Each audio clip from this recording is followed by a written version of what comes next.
Welcome to week 2 of MPAI 600 here at Georgetown University School of Continuing Studies.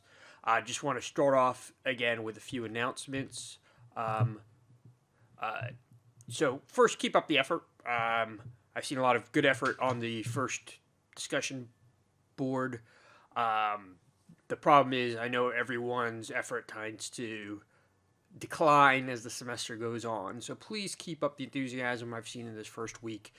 Please continue the effort as we go forward. Discussion boards are going to get longer, papers are going to come in, and it's going to be very hard to actually apply the same amount of rigor, but I want you to try and do that.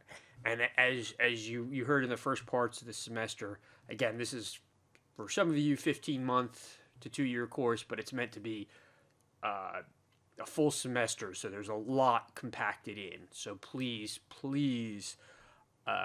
don't fall behind, and please keep up this level of effort.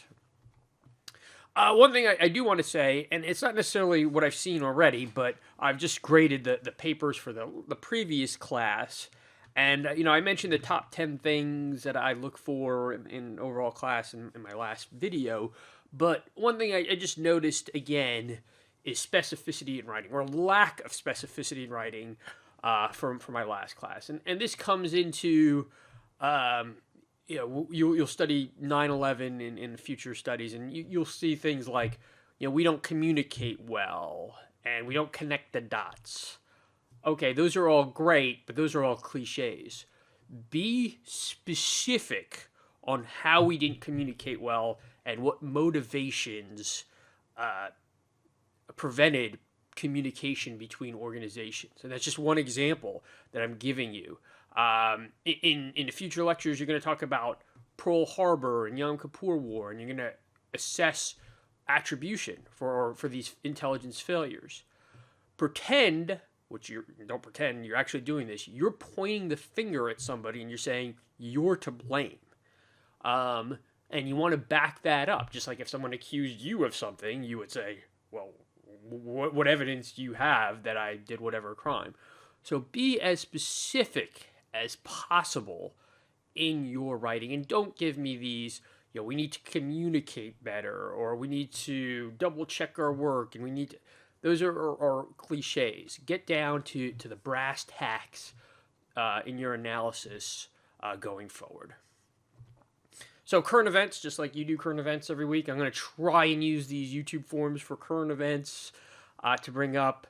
I don't want to get too political in this course, but I am. Okay, I'll get a little political here. This caravan, and the reason I bring it up is because it impacts my day job as well, and it shouldn't. It shouldn't dominate the news. These are people.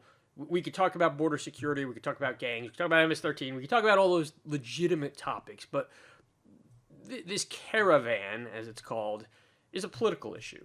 It is, I have, but this is essentially politics driving intelligence, or politics driving the threat. These people are still 1,000 miles away. They're not going to get here for months because they're coming on foot.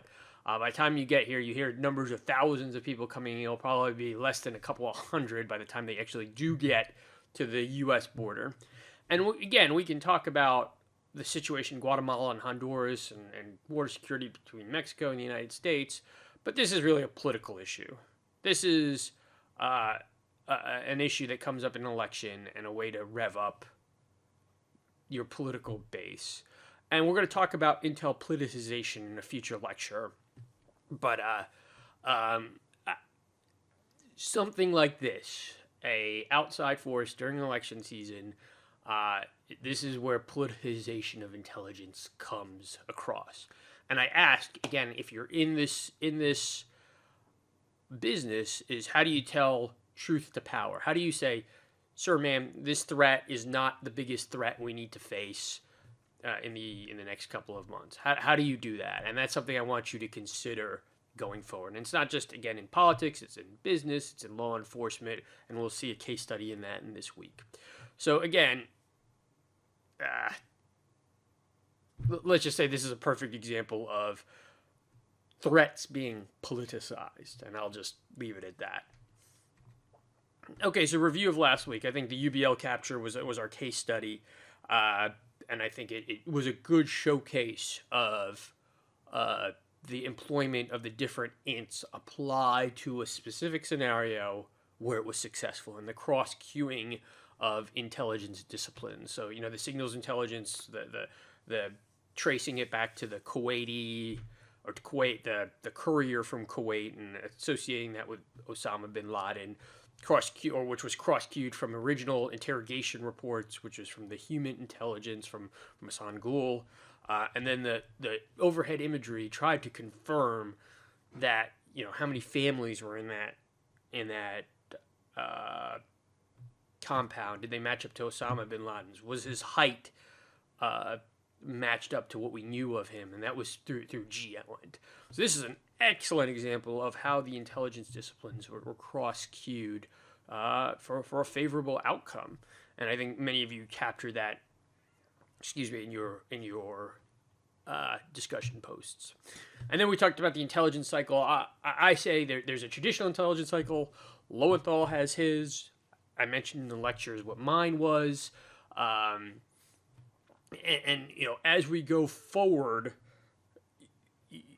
and we talk about case studies in intelligence failure, you're going to ask, where was the breakdown in the intelligence cycle? What went wrong? Was it in collection, analysis, disseminating to policymakers, bad decisions? That's where I want you to focus for the next few weeks in this course. So week 2, collection strategy. So go ahead and pause me and open up the other example of a collection strategy right now. Okay, so you saw what I'm looking for in a collection strategy, and it's very simple. I want you to pick a scenario. It could be applied to your work. It could be something you're interested in. Develop requirements, and I talked about what I'm looking for in the requirements. Apply intelligence disciplines, the various ints, and then analyze pitfalls in the collection cycle. This is something that, and finally, be creative. I want you to write well. I want you to develop very specific requirements, and I want you to go through this, but essentially I want you to also think through all the potential issues that could affect gathering information for a specific scenario. And that's what I'm looking for here. And again, I want you to just put pen to paper or finger to typewriter, or to keyboard, I should say, and then actually just try and come up. And if it's not perfect, if it's not, if you feel like there's gaps in it, that's fine. I want you to just, again, try and be creative and think through all the scenarios. So that covers the collection plan. The readings, again, Lowenthal, Chapter 6, the Intelligence Tradecraft Primer, which talks about analytical failures, which you might have probably covered in depth in your psychology class, but this is a decent review going forward. And then the documentary, I think, is a fantastic documentary, the PBS Frontline, The Confessions, which you probably have studied confirmation bias in the past, but this takes confirmation bias to a ridiculous level. And just so you know, and again, I don't want to spoil it too much, but a lot of you are going to watch this and think this was just rogue cop who got people to confess to these crimes that they didn't commit. But before you think that, just think that it wasn't just a rogue cop. It was prosecutors, juries, judges, appellate courts, all fell victim to essentially confirmation bias, vividness bias that resulted in, I think, a massive injustice, as you'll see in the documentary. So, with that being said, I look forward to your discussion posts, and if there's any questions or issues, please let me know.